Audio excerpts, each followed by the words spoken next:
This might be the most mysterious thing about the Greek flag that I've ever seen.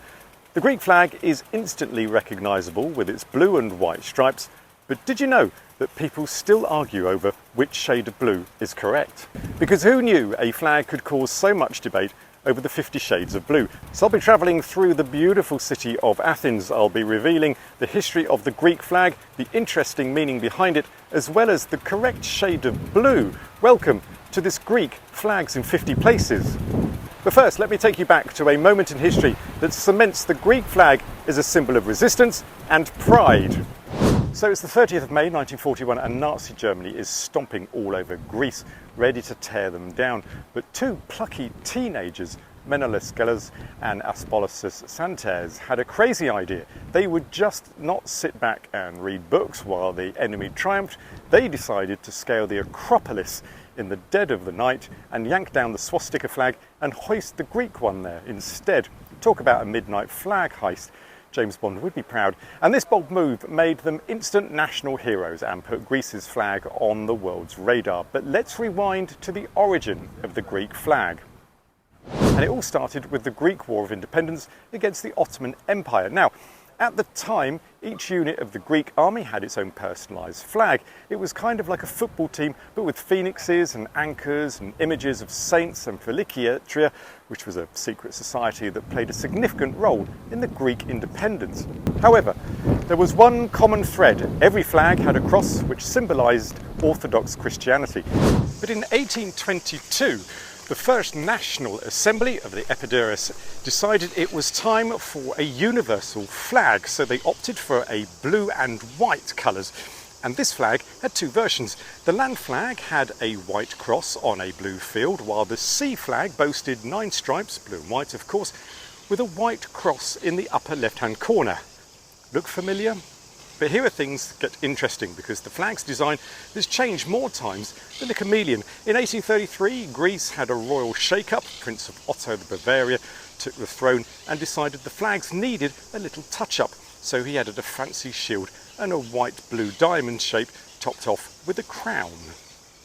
And I've done a video about the Bavarian flag and BMW, which you can check out here. Anyway, that's a massive digress, because in 1863, back in Greece, another royal newbie from Denmark took over and thought, let's add a crown in the middle of this flag, because why not? But crowns have a way of going in and out of style. So when the monarchy was booed out in 1924, the crown vanished.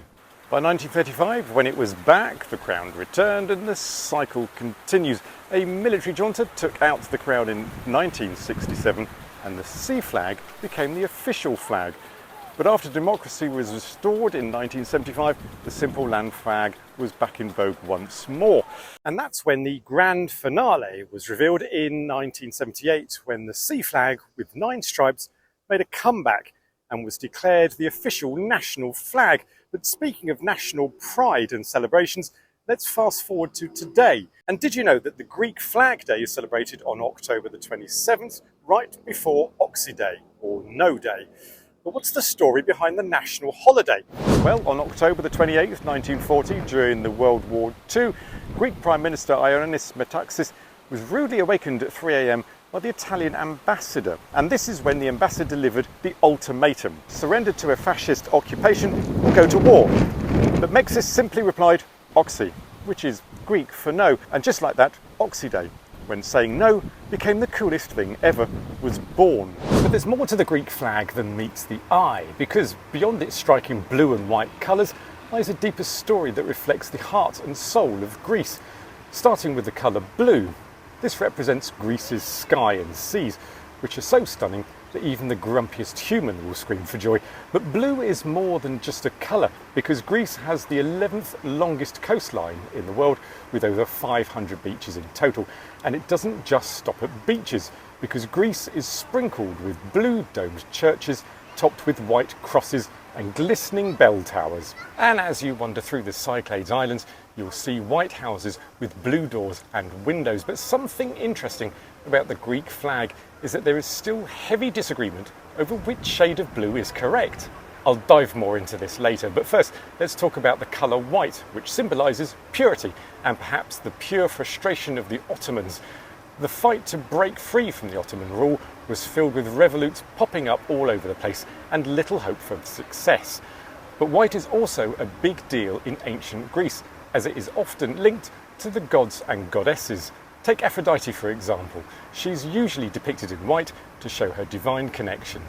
But what is the meaning behind the 9 stripes on the flags? Well, earlier I mentioned Greece's struggle against the Ottoman occupation, and this takes us back to 1821, when the city of Tripolitsa was an important base for the Ottoman Empire. Greek fighters surrounded the city, and after many months of hard fighting, they finally won. The leader of the Greek forces, Theodoros Kolokotronis, led his men to break through the city's defences, and winning this battle was a big deal for the Greeks, as it is remembered as the symbol of their struggle and success against tough odds. As the Greeks took back the city, citizens sang songs of resistance to boost morale. One such song was adopted as the country's motto, which translates in Greek to freedom or death. So the 9 stripes on the flag are a nod to this motto. The 5 blue stripes stand for freedom, and the 4 white stripes stand for death. Which leads us to the most important symbolism in the Greek flag, the white cross in the upper left-hand corner, or canton. And sure, a cross generally symbolises Christianity, but in Greece it's so much more than that. It shows their special relationship with the Greek Orthodox Church. Back when the Ottomans were the big bad bullies, the Greeks clung on to a few institutions like the Orthodox Church. Eventually the British Empire, the Russian Empire and the Kingdom of France came to their rescue. But Greece still owed a lot to the Church. Now, don't get me wrong, while Christianity is an important part in Greece, Islam and Judaism have thrived here too. In many places you can find an Orthodox church right across the square from a mosque. Muslim Greeks were chilling in Western Thrace, and Jewish communities were scattered around the country. Unfortunately though, the Jewish community was wiped out after World War II. But let's focus on the Orthodox Church for now. Even though the Church wasn't exactly wielding swords, they were like cheerleaders who kept the Greek spirit alive. The Church made sure everyone spoke Greek in liturgy and schools, so the language didn't vanish into thin air.